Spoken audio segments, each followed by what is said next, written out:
So recently I made a video about all the Doctor Who books that I have in my collection.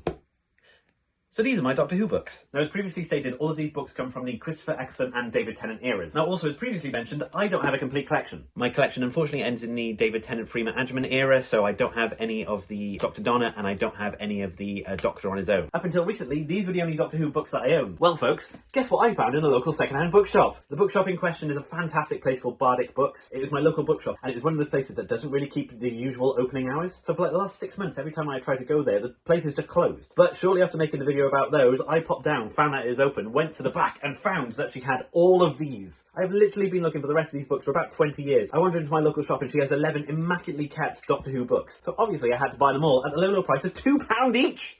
£2! The amount of money that I would have paid for these, and she wanted £2. She even threw the last one in for free. This is how great Bardic Books is, right? Because I was buying 11 books in a single sitting at £2 each, she just said, give me 20 quid. So I got a free book out of it. Like this. Best day ever! Now, these weren't all of the Doctor Who books that she had. She did have some 11th Doctor and 12th Doctor, but because the book designs are slightly different and the fact that I'd already bought 11 books from her, I decided to leave the rest. There was also one more book from this series, but because it had quite severe water damage, I decided to leave it. But you don't care about all that, you just want to know what books I've got. So in my existing collection, I've got every single one of the Christopher Eccleston Billie Piper era. I also have every single one of the David Tennant and Billie Piper era. I've also got 2 from the David Tennant Freema Agyeman era. But as that's old news, let's have a look at the new books. So I've split these up into the different eras.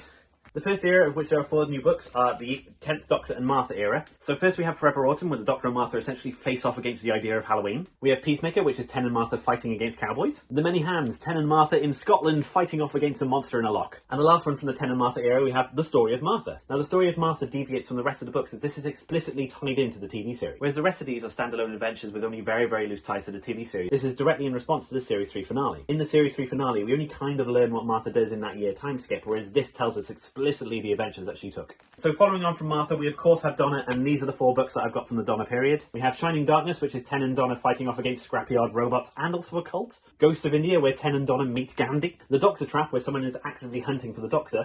And perhaps my favourite from this entire haul is Beautiful Chaos, mainly because this story revolves around Wilf, and Wilf is one of the single greatest Doctor Who characters there has ever been. Now I have 3 books remaining, and this is when the Doctor is on his own. We have the Savine Excursion, where the Doctor is fighting off against the Savine in ancient Greece, of all places. We have the Krillin Storm, where the Doctor is fighting off against an enemy that we hadn't seen since the 9th Doctor era. And finally we have the Eyeless, where the Doctor lands on an uninhabited planet and finds he's actually not alone. I've been keeping an eye out for these books for almost 20 years, and very much like the books that I've been looking after for the last 20 years, all of these are immaculately kept. They're essentially brand new, and the fact that I got them for £2 each is just bonkers. So that is all the Doctor Who books in my collection. If you don't know me, my name is Thomas. I'm a horror writer from South Wales. If you liked any of this, I have a monthly newsletter where I essentially ramble about things that I love. And if you sign up now, you get to read the first 3 chapters of my horror novel absolutely free. So make sure that you do that. All the links are in my bio. In addition to the chapters in future newsletters, I'm also going to be doing exclusive giveaways. I'm also going to be doing discounts on my book when it finally does get released. So subscribe to the newsletter, and I hope to see you soon.